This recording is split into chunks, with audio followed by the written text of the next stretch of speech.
Баршаңызға сәлем, менің каналыма қош келдіңіздер. Мен бүгін осындай мимоза салатын жасаймын.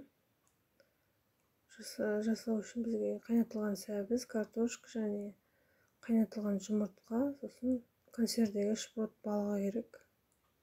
Бірінші картошкамызды теркіден өткізіп, тайлыққа саламыз, тегістейміз.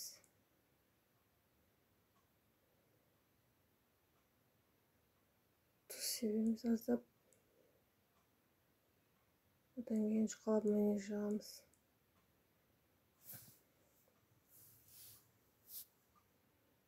Енді сәбізімізді күштен өткіземіз.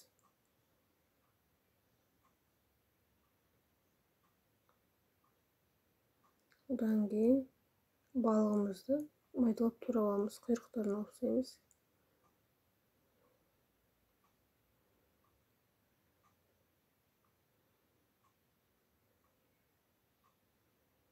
Енді картошканың үстіне сәбізімізді саламыз.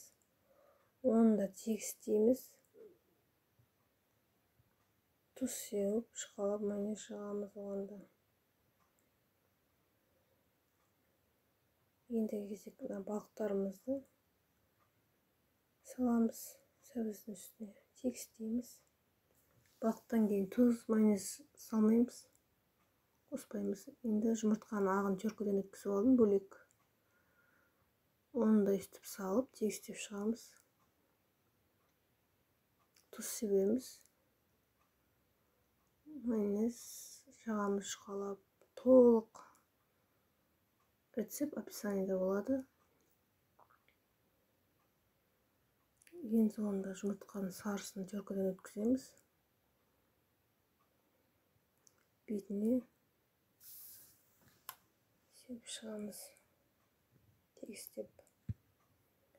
Достар, менің видеом ұнап жатса, лайк басып, коммент жазып кетіңіздер.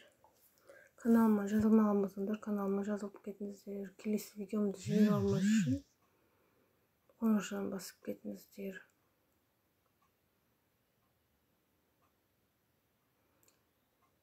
Біздің салатымыз дайын болды. Холодильникке 1-2 сағатқа қою керек.